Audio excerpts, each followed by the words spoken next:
Breaking news Telangana CPM పార్టీలో అసలేం జరుగుతుంది? ఆ పార్టీ సీనియర్ లీడర్ పై హైకమాండ్ అభిశంసన తీర్మానం పెట్టడం ఏంటి? కామ్రేడ్లపై ఆ రేంజ్ లో సీరియస్ కావడం వెనుక కారణాలేంటి? ప్రస్తుతం సిపిఎం పార్టీలో తమ్మినేని వీరభద్రం ఇష్యూ ఎందుకు అంత హిట్ రేపుతోంది?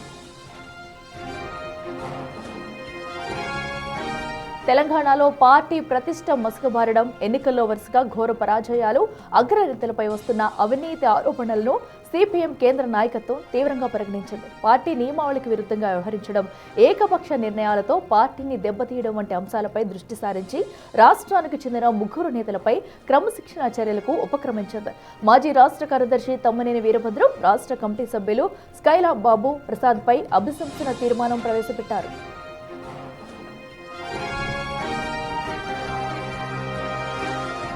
సుదీర్ఘకాలం రాష్ట్ర కార్యదర్శిగా పనిచేసిన తమ్మినేని వీరభద్రం తీసుకున్న రాజకీయ నిర్ణయాలు పార్టీ అస్తిత్వానికే ముప్పు తెచ్చాయని కేంద్ర నాయకత్వం భావిస్తుంది. ఇటీవల జరిగిన రాష్ట్ర కార్యదర్శి ఎంపిక ప్రక్రియలోనూ తమ్మినేని వ్యవహరించిన తీరు వివాదాస్పదమైంది. తన వైఫల్యాలను కప్పుపుచ్చుకునేందుకు, పార్టీపై తన పట్టును నిలుపుకునేందుకు తనకు అనుకూలమైన వ్యక్తిని కార్యదర్శిగా నిలబెట్టారన్న ఆరోపణలు వినిపించాయి. కేంద్ర కమిటీ ఓ వ్యక్తి పేరు ప్రతిపాదించినప్పటికీ లెక్క చేయకుండా మరో వ్యక్తిని నియమించి ఓటింగ్కు దారితీశారనే విమర్శ ఉంది. దీంతో పార్టీలో అంతర్గత ప్రజాస్వామ్యం దెబ్బతిందని, గ్రూప్ రాజకీయాలు పెరిగాయని కేంద్ర నాయకత్వం గుర్తించినట్లు తెలుస్తుంది.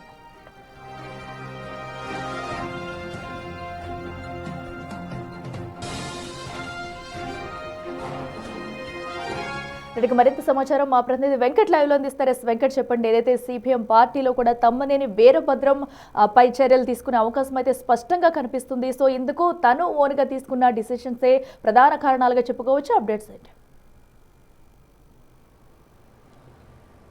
ఖచ్చితంగా తమ్మినేని వీరభద్రం చేసినటువంటి రాజకీయ విధానాలు కావచ్చు, సంస్థాగతంగా తీసుకున్నటువంటి విధానాలు కావచ్చు, ఇవాళ సిపిఎం పార్టీ తెలంగాణలో ప్రమాదానికి పార్టీ సంస్థాగత నిర్ణయాలన్నీ కూడా ఒక్కసారి బయటపడడంతో సిపిఎం పార్టీలో ఏం జరుగుతుంది, తెలంగాణ విభజన తర్వాత 10 ఏళ్ల కాలంలో ఏం జరిగింది, ఎందుకు అస్తిత్వాన్ని కోల్పోయే ప్రమాదం అన్నది ఇప్పుడు రాజకీయాల్లో చర్చానీయాంశంగా జరిగింది. మొత్తం దీనికి కారణం తమ్మినేని వీరభద్రం అనేది ఒక సంకేతాలు బలంగా వినిపిస్తూ ఉన్నాయి. దీని మీద సెంట్రల్ కూడా ఒక కమిటీ కూడా వేసిందన్న చర్చ కూడా జరుగుతూ ఉంది. వార్తలు కూడా వస్తున్నటువంటి నేపథ్యంలో రాష్ట్ర సిపిఎం పార్టీలో ఏం జరుగుతుంది, ఒక సంస్థాగతంగా ఒక మార్క్సిస్ట్ విధానం ఉన్నటువంటి సిపిఎం పార్టీలో ఇలాంటివి రావడం రాష్ట్ర తెలంగాణలో రాజకీయాల్లో కూడా చర్చ జరుగుతున్నటువంటి నేపథ్యంలో ప్రస్తుతం మనతో సిపిఎం పార్టీ రాష్ట్ర కార్యదర్శి జాన్ వెస్లీ ఉన్నారు. సిపిఎం పార్టీలో ఈ విధమైనటువంటి అంశాలు బయటికి రావడం ఏంటనేది ఒకసారి తెలుసుకుందాం. ఏంటి అసలు నిన్న విస్తృత స్థాయి సమావేశం జరిగింది. 4 పేజీలకు సంబంధించిన ఒక నివేదిక తమ్మినేని వీరభద్రం పైన కేంద్రానికి అందించారు అన్నది ప్రధానమైనటువంటి చర్చ జరుగుతుంది. సిపిఎం పార్టీలో, మార్క్సిస్ట్ పార్టీలో ఏం జరుగుతుందంటే ఏం చెప్తాం? సిపిఎం పార్టీ విస్తృత స్థాయి సమావేశంలో ప్రజా సమస్యల మీద చర్చించడం జరిగింది. భవిష్యత్తు ఉద్యమాన్ని, పోరాటాలని ముందుకు నడిపేటటువంటి అంశాల గురించి చర్చించింది. అట్లాగే నిర్మాణానికి సంబంధించి పటిష్టం చేసుకోవడం కోసం, వాళ్ళ లోపాలని సరిచేసుకొని మరింత పటిష్టవంతంగా పార్టీని ముందుకు తీసుకెళ్లడం కోసం జరిగినటువంటి సమావేశం అది. ఆ రూపంలోనే భవిష్యత్తు ఉద్యమాలను, పోరాటాలను కొనసాగించబోతున్నాం.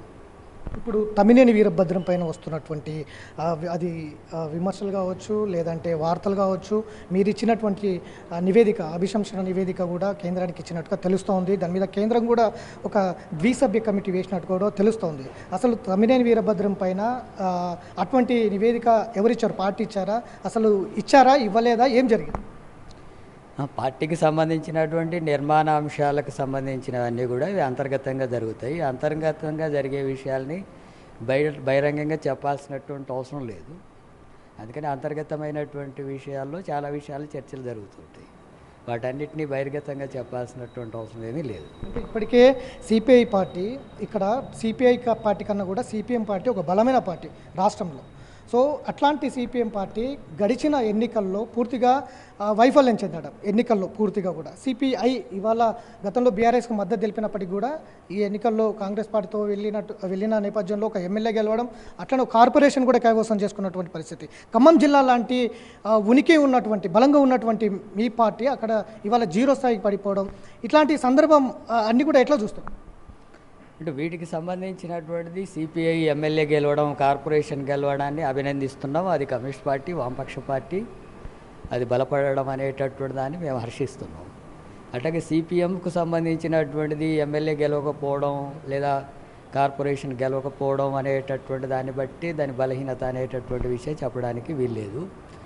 వాటన్నిటికి సంబంధించినటువంటివి ఎన్నికలు, వాటిలో కమ్యూనిస్టుల బలాలు చూడడం కాకుండా పోరాటాలు, ఉద్యమాల ద్వారా కమ్యూనిస్ట్ పార్టీలు బలపడి ముందుకు సాగుతాయి తప్ప కేవలం ఎన్నికల సీట్ల వల్లనే జరుగుతుంది అనేది. ఒకప్పుడు సిపిఎం పార్టీకి పార్లమెంట్లో బలమైనటువంటి సీట్లు ఉన్నాయి, ఈరోజు తగ్గినాయి. అంతే, దానివల్ల పార్టీ బలహీనపడిపోయినట్టు లేదా పూర్తిగా ఇదైపోయినట్టుగా సీట్ల రూపంలో వారి రూపంలో తగ్గి ఉండవచ్చు. కానీ ప్రజా ఉద్యమాల్లో, పోరాటాల్లో, ప్రత్యామ్నాయ రాజకీయాలను ముందుకు తెచ్చే దాంట్లో, ముఖ్యంగా శ్రామిక వర్గాల కోసం వాళ్ళ విముక్తి కోసం జరిగే పోరాటాల్లో సిపిఎం పార్టీ ఇప్పటికి కూడా దేశంలో అగ్రగామిగా ఉంది, రాష్ట్రంలో కూడా ఆ రూపంలోనే ఉంది. తెలంగాణ ఏర్పాటు తర్వాత సిపిఎం పార్టీ పూర్తిగా బీఆర్ఎస్కు హుజూర్ అంటుందని ప్రధానమైనటువంటి చర్చ బయట నడుస్తుంది. అందులో భాగంగానే తమ్మినేని పైన కూడా ఆరోపణలు వస్తున్నాయి. తమ్మినేని తీసుకున్న నిర్ణయాలు, తమ్మినేని తీసుకున్నటువంటి విధానాలు కావచ్చు, మొత్తం కూడా బీఆర్ఎస్కు అనుకూలంగా ఉండడం వల్లనే ఈ 10 ఏళ్లలో సిపిఎం పార్టీ ప్రమాదంలో పడింది అన్నది ఒక చర్చ జరుగుతోంది. రాజకీయ విధానాన్ని రూపొందించుకోవడం అనేటటువంటిది తమ్మినేని రూపొందించడు, లేకపోతే ఇంకొక నాయకుడు రూపొందించడు. అవి రాష్ట్ర కమిటీలు, ఆల్ ఇండియా కమిటీలు రాజకీయ విధానాన్ని రూపొందించుకుంటాయి.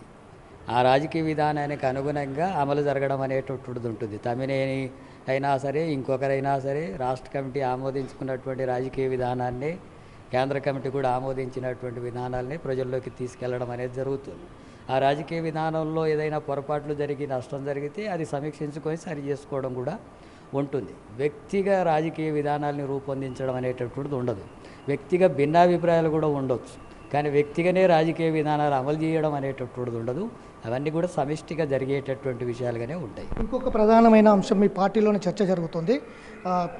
తమ్మినేని వీరభద్రం చేసినటువంటి నిర్ణయాలు కావచ్చు, విధానాలు కావచ్చు, పార్టీ ప్రమాదంలో పడిందనే అంశము ఇప్పుడు జరుగుతున్నటువంటి నేపథ్యంలో సిపిఎం రాష్ట్ర కార్యదర్శిగా వీరయ్యనే ప్రతిపాదించారు. వీరయ్య అయితే తమ్మినేని వీరభద్రంకి సంబంధించిన అంశాలన్నీ బయటికి వస్తాయి. అందులో భాగంగానే రాష్ట్ర కార్యదర్శిగా జాన్వేస్లీని ప్రపోజ్ చేశారు. జాన్వేస్లీ అయితే తమ్మినేని వీరభద్రంకి సంబంధించిన విధానాలు ఏవి బయటికి రావనే రానందుకే జాన్వేస్లీని రాష్ట్ర కార్యదర్శిగా చేశారన్న ప్రధానమైనటువంటి చర్చ కూడా పార్టీలో జరుగుతూ ఉంది. సో దీనికి ఏం సమాధానం? ఇలాంటివన్నీ మరి ఎక్కడ జరుగుతున్నాయో చర్చ, పార్టీలో అలాంటి చర్చలు ఏమీ లేవు. పార్టీలో ఏకగ్రీవంగానే నన్ను రాష్ట్ర కార్యదర్శిగా ఎన్నుకోవడం అనేటటువంటి జరిగింది. ఇప్పుడు కూడా ఐక్యంగా ప్రజా ఉద్యమాల్ని ముందుకు తీసుకెళ్లడం అనేది జరుగుతుంది. కమ్యూనిస్ట్ పార్టీలో లోపాలు జరిగితే స్పష్టంగా చర్చించుకోవడం జరుగుతుంది. ఆ లోపాలని సవరించుకునేటటువంటి విధానాలని కూడా కట్టుబడి పనిచేస్తుంది. అట్లాగే అటువంటి లోపాలు జరుగుతున్నప్పుడు బహిరంగంగానే చెప్పి సరి చేసుకునేటటువంటి విధానం కూడా ఉంటుంది. అటువంటి విషయాల్లో ఎప్పుడు వెనకబోయేటటువంటిది ఉండదు. అయితే ఏ నిర్ణయం కూడా వ్యక్తి మీద ఆధారపడి నిర్ణయాలు కమ్యూనిస్ట్ పార్టీల్లో జరగవు, అవి బూర్జువా పార్టీల్లో జరుగుతాయి. పైనుంచి ఒక వ్యక్తి నిర్ణయిస్తే అమలు జరిగేటటువంటి విధానాలు బూర్జువా పార్టీలో కేసీఆర్ చెప్తే బీఆర్ఎస్ వింటుంది, చంద్రబాబు చెబితే తెలుగుదేశం వింటుంది. కాంగ్రెస్ పార్టీలో సోనియా గాంధీ, రాహుల్ గాంధీ మాటని ప్రధానమైన ఉన్నది. కమ్యూనిస్ట్ పార్టీలో అట్లుండదు. కమ్యూనిస్ట్ పార్టీలో ఉమ్మడి కమిటీలు ఉంటాయి. కమిటీలో అంతా కూడా చర్చించి నిర్ణయాలు తీసుకోవడం అనేటప్పుడు ఆ రూపంలో ఉంటుంది తప్ప వ్యక్తుల అభిప్రాయాలు, రాజకీయాలు కమ్యూనిస్ట్ పార్టీలో ముందుకు పోవు. కమ్యూనిస్ట్ పార్టీలో ఉండవంటున్నారు. సంస్థాగతంగా జరిగినటువంటి అంశాలు లేఖతో సహా ఇవాళ బయటకు వచ్చే అనేక వార్తల రూపంలో అవి బయటకు వచ్చినటువంటి పరిస్థితులు ఉన్నాయి. ఎవరు లీకేజ్ చేశారు? తమ్మినేని వీరభద్రం పైన ఇచ్చినటువంటి సంస్థాగత రిపోర్టు, కేంద్రానికి ఇచ్చినటువంటి రిపోర్టు ఎవరు బయట పెట్టారు? వాటి మీద ఏమైనా చర్యలు ఉంటాయంటారు? అంటే అంతర్గతంగా మాకు సంబంధించినటువంటి విషయాలు బహిర్గతంగా ఏం వచ్చినాయి ఏంటి అనే విషయాలు చూడాలా, వాస్తవంగా ఏం జరిగింది అనేది. వాస్తవానికి వాటికి సంబంధించినటువంటి అంశాలు మేము అనుకున్నటువంటివి బహిరంగంగా పోతే ఎందుకు పోయినాయి, ఎలా పోయినాయి అనేటటువంటిది పరిశీలిస్తాం. కానీ అవి పోయినటువంటివి మేము అనుకున్నవేనా కాదా, వాస్తవంగా ఆ లేఖనే కాదా అనేటటువంటి విషయాలు కూడా మేము పరిశీలించాల్సి ఉంటుంది వస్తున్న వాటిని బట్టి. ఓకే, ఈ రూమర్స్ మొత్తానికి ఎట్లా ఏం సమాధానాలు చెప్తారు ఫైనల్గా? వస్తున్నటువంటి పరిణామాలకు సంబంధించి ఏమైనా మార్పు ఉండబోతుందా? ద్విసభ్య కమిటీ ఇప్పటికే వేసిందని ఒక చర్చ జరుగుతున్న వార్తలు వస్తున్నాయి. సెంట్రల్ ఏమైనా ద్విసభ్య కమిటీ వేసిందా? మొత్తం ఓవరాల్గా 10 ఏళ్ల రాష్ట్ర పార్టీ పైన ఏం జరిగింది, ఏం లేదన్న దానిపైన ప్రజా ఉద్యమాల్ని, వర్గ పోరాటాలని, సామాజిక న్యాయం కోసం జరిగే పోరాటాలని ఉధృతంగా ముందుకు అంతా కూడా శ్రేణులంతా కూడా ఆ పోరాటాల్లో భాగస్వామ్యం అవ్వాలని చెప్పి పార్టీ రేపు ఈ నెల 20 తారీఖు గ్రామాల్లో బస్తీలకు వెళ్ళి కేంద్ర రాష్ట్ర ప్రభుత్వాలు అనుసరిస్తున్నటువంటి ప్రజా వ్యతిరేక విధానాల మీద ప్రజలకు దగ్గరికి వెళ్ళి స్థానిక పోరాటాలు నిర్వహించబోతున్నాం. అలాంటి ఉద్యమాలు ఇప్పుడు చేస్తాం. అందుకోసమే కార్యక్రమాన్ని తీసుకోవడం జరిగింది. ఓకే.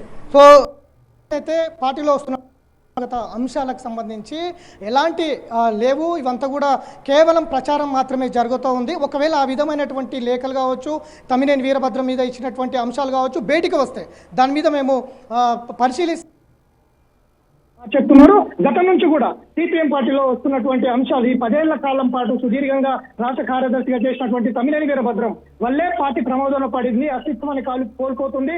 ఇవాళ వరుసగా జరిగిన ఎన్నికల్లో కూడా పూర్తిగా మైనస్ రిజల్ట్స్ ఫలితాలు కూడా ఆ విధంగా ఉన్నాయన్నది ప్రధానంగా చర్చ జరుగుతున్నటువంటి నేపథ్యంలో దీనికి మొత్తానికి పులి స్టాప్ పెట్టేందుకు రాష్ట్ర పార్టీ సిద్ధమైనట్టుగా కూడా తెలుస్తుంది. అతనే సెంట్రల్ కూడా తెలుస్తుంది. అటనే సెంట్రల్ కూడా ఓ ద్విసభ్య కమిటీ వేసినట్టుగా తెలుస్తుంది. రాష్ట్ర 10 ఏళ్ల పార్టీ పైన పూర్తిగా ఒక నివేదిక తీసుకున్నాలనేది కూడా సెంట్రల్ పార్టీ కూడా భావిస్తున్నట్టుగా తెలుస్తోంది.